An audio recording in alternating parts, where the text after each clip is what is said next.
Assalamualaikum warahmatullahi wabarakatuh. Jumpa lagi di Radio Jurik. Alangkah lebih baiknya buat yang baru menemukan Radio Jurik, bantu di subscribe dan dipicit tombol loncengnya. Terima kasih.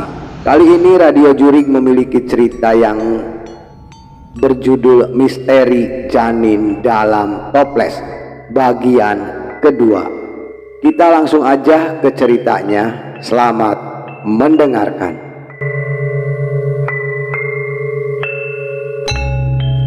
Sulastri akhirnya menjerit, "Jangan, Pak."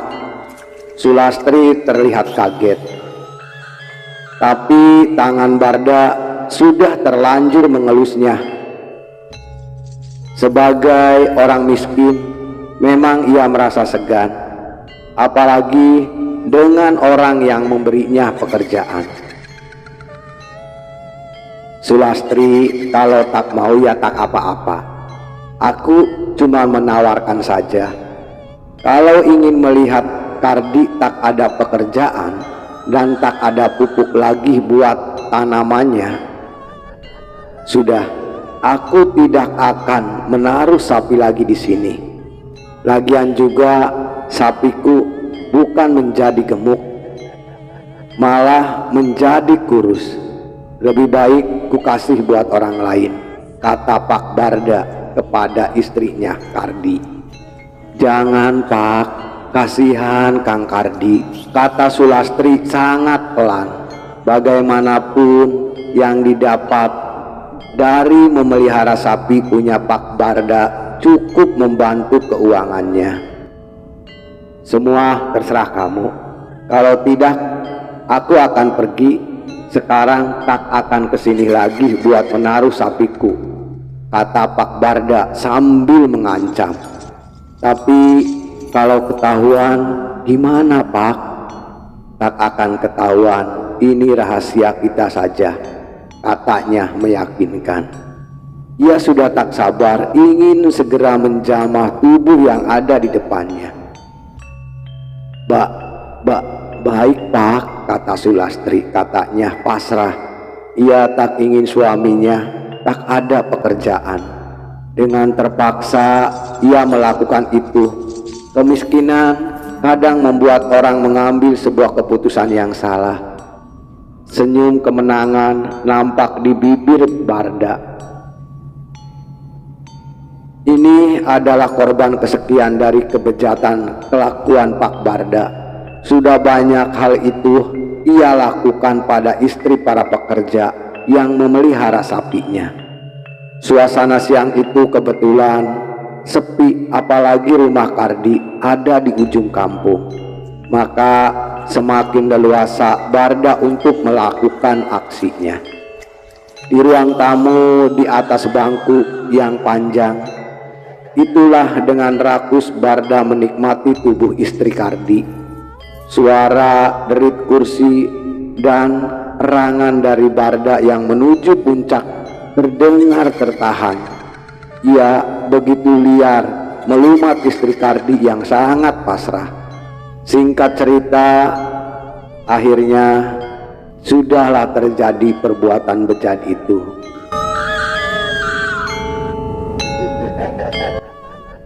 Akhirnya Barda pun akan bangun jalan desa ini.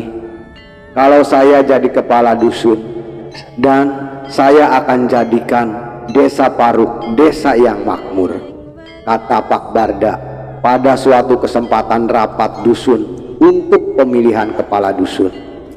Warga di ruangan itu saling berpandangan. Beberapa orang saling berbisik. Akhirnya suasana pun menjadi hening. Kemudian, "Biarlah acara ini kita tunda dulu. Biarkan pada rapat besok warga mengajukan dan mencari calon sebagai tandingan. Biar ada pilihan, Pak." Tiba-tiba warga memberi usulan seperti itu.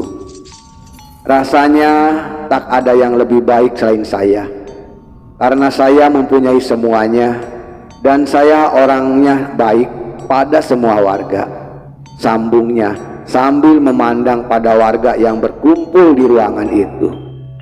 Tetapi namanya pemilihan harus paling tidak ada 2 orang. Kalau 1 orang namanya penunjukan, jadi biarkan warga mencari calon lain sebagai lawan Pak Barda. Baiklah kalau begitu, katanya dengan nada kecewa. Tapi kalian akan menyesal kalau tak memilih saya, karena saya sudah banyak membantu warga kampung Paruk ini. Apakah warga setuju kalau kita mencari calon lain lagi? Tanya seorang warga. Setuju, suara itu menggema memenuhi ruangan rapat dusun Paruk. Rapat malam itu berakhir. Warga lalu pulang ke rumah masing-masing, sementara Pak Barda terlihat mausam. Warto tampak tak beranjak dari tempat duduknya.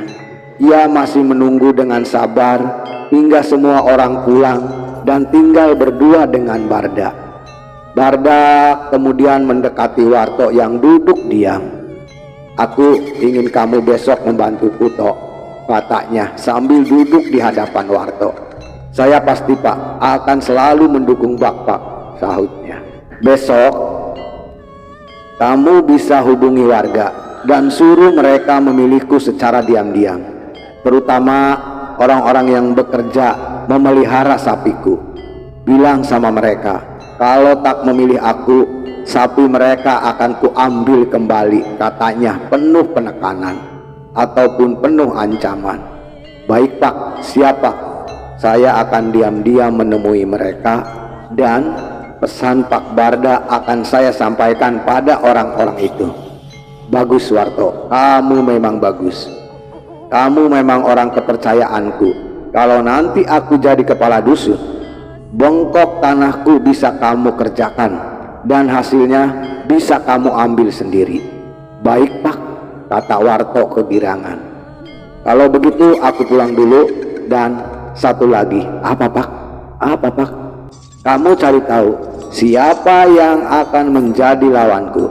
Aku ingin tahu siapa pilihan warga itu, katanya. Baik Pak, siapa? Saya akan cari tahu siapa orang itu, ujarnya sambil meyakinkan. Aku pulang dulu sekarang.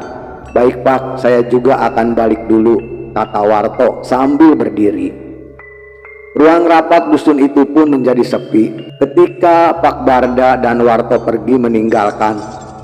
Jam waktu itu sudah menunjukkan pukul 10 malam. Sementara di tempat lain, sebuah bayangan nampak berkelebat di antara jalan sepi dusun Paruk itu. Bayangan hitam itu mengedap menuju sebuah rumah yang ada di sudut kampung itu. Tampak mengawasi sekeliling area rumah, memastikan keadaan aman dan tak ada orang yang melihatnya. Rumah itu lumayan besar, berada di dekat jalan kampung. Perlahan bayang itu terus mengedap menuju jendela rumah itu, lalu mengetuknya perlahan. Tok, tok, tok, tok, tok, tok. Suara pelan tetapi cukup untuk didengar oleh orang-orang yang berada di dalam kamar tersebut. Dari kamar terdengar orang berjalan pelan. Sepertinya ia sengaja supaya orang di dalam rumah tak terbangun dan mengetahui perbuatannya. Danar, tanya sebuah suara dari balik jendela kamar itu. Ya, ini aku, sahutnya. Sangat lirih. Kemudian jendela kamar tampak didorong keluar. Sebuah kepala menyebul keluar dari balik jendela itu. Masuk Dan.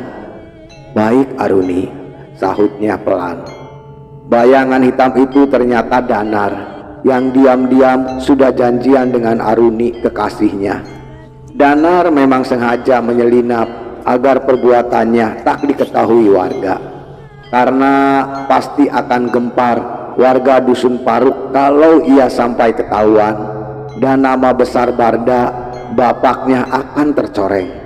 Sementara ia tahu saat ini bapaknya tengah memajukan sebagai salah satu calon kepala dusun, dan hal itu akan sangat merugikan bapaknya. Dengan hati-hati Danar masuk ke kamar, yaitu ke kamar Aruni, melewati jendela yang sudah dibuka oleh Aruni. Lampu kamar memang sengaja dimatikan oleh Aruni supaya tak ada orang yang tahu kalau ada lelaki masuk ke kamarnya. Danar segera menutupi jendela itu kembali begitu ia sudah berada di dalam kamar Aruni. Aruni segera menyalakan sebuah lampu kecil sehingga keadaan kamar terlihat temaram ataupun remang-remang. Aruni terlihat dengan baju tidurnya yang tipis, terlihat jelas lekuk-liku tubuh gadis 20 tahun itu. Pemandangan yang membuat kelelakian Damar seketika bergejolak. "Kau cantik sekali malam ini, Aruni," bisik Damar sambil mendekat, lalu mendekap tubuh seksi yang ada di depannya. Bibirnya menggigit perlahan kuping telinga Aruni yang membuatnya kegelian. Dan lakukan. Danar mendorong Aruni hingga jatuh terlentang di ranjang. Baju tidurnya tersingkap. Dalam remang terlihat mata Danar nyalang. Ia seperti harimau yang kelaparan, siap menerkam mangsa yang ada di hadapannya.